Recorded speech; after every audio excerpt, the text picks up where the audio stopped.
This portion of New Day Northwest is sponsored by Swedish.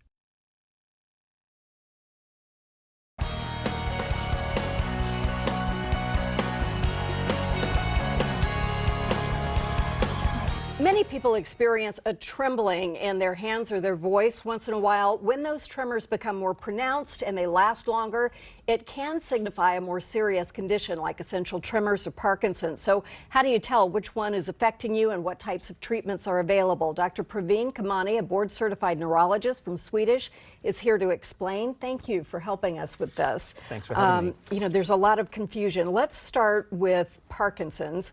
What it is, kind of an overview, and what the symptoms are. Well, Parkinson's is a neurological disorder, and it affects many parts of the brain and body. A lot of people with Parkinson's can have tremors, but a small minority may not have tremors. It can affect bodily functions such as digestion, blood pressure regulation, bladder, and in the advanced stages it can cause problems with memory and thinking. The overall problem with Parkinson's disease is a gradual decline in mobility and movement. How is it different from essential tremors? It's a great question because both diseases cause tremors. They can be often confused with each other.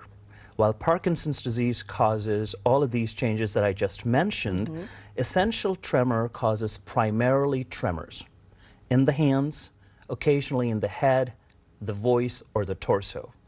And in very few people, as a tremor progresses, it can cause problems with balance. But overall, it does not affect any other bodily functions.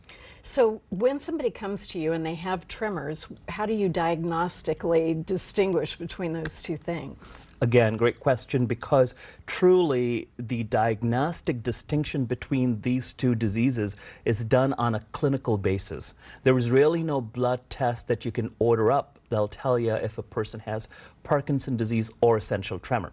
So a good history done by someone who is trained in treating essential tremor and Parkinson's disease, and a good clinical examination are prerequisites to the diagnosis. Got it. Okay, well that sounds kind of scary for the patient, right? Because they're not going to know until things progress which one it likely is. Is that correct? Not necessarily. Even in the early stages, there are some really characteristic differences between essential tremor and Parkinson's disease. In fact, it becomes a little more difficult to distinguish between the two in the more advanced stages. Oh, interesting. So at the beginning, what are the differences? Well, one of the characteristic differences is if a person with Parkinson's disease has a tremor, they shake at rest when they're not doing anything.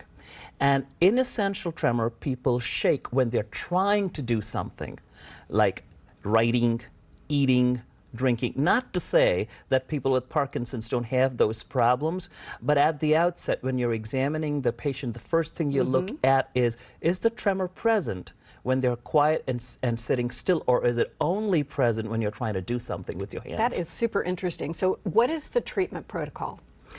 Very different for both these diseases, because what causes Parkinson's is very different from what causes essential tremor. The exact cause is being researched. In Parkinson's disease, there is a fundamental problem with the production of a chemical signal called dopamine. And dopamine is really critical for normal movement. The basic treatment, the first-line treatment for Parkinson's disease is to replenish dopamine through medications.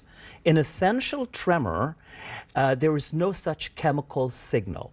There are a couple drugs that are really good at treating essential tremor. About 50% of people respond to those drugs. The remaining 50% not as much. So when you first diagnose a patient and you decide what kind of treatment they're on, are there several different paths depending on their age, their gender, or is it kind of the same thing regardless? Absolutely. This is again very important, that the age and stage of the disease both need to be taken into account when devising a treatment plan for a patient. It needs to be really customized to the individual who comes into the office for treatment. There are certain drugs in Parkinson's disease that can have side effects in older individuals, so we try to avoid those drugs. And then we choose drugs that have a better side effect profile. Yeah. Does this tend to happen, either essential tremors or Parkinson's, more to women or men? In Parkinson's disease, it happens 1.5 times more in men than in women. In essential tremor, it's pretty much similar between the two genders. Okay. Yeah. And is there anything to do with age? Does this strike at particular, times during a person's life? With Parkinson's disease, now we know beyond a doubt, aging is a risk factor. So over 60 years of age, the risk of developing Parkinson's disease really increases exponentially. With essential tremor, we now believe that it can happen either early on or much later in life, and it entirely depends on how long you've had the tremor. The severity of the tremor depends on how long you've had it for. But truly, anybody can develop essential tremor at any time. All right. So are there breakthroughs to look forward to? Is the research moving quickly? Significantly. I'm really happy to say that up until a few years ago, the treatment of Parkinson's disease and research was focused only on replenishing dopamine. Now, in the new era of research, the treatment is focused on actually going deeper and determining what is the cause and spread of Parkinson's disease. So all the new research trials are geared towards slowing down the progression or stopping the progression of Parkinson's disease. And in essential tremor, after a long hiatus, we now are researching other drugs that can be even more effective than the drugs we currently have. That's good. Very good. Thank you so much for helping us out with this. For more information about treatments for Parkinson's and essential tremors and other medical services at Swedish, please visit the website on your screen. Very simple, swedish.org.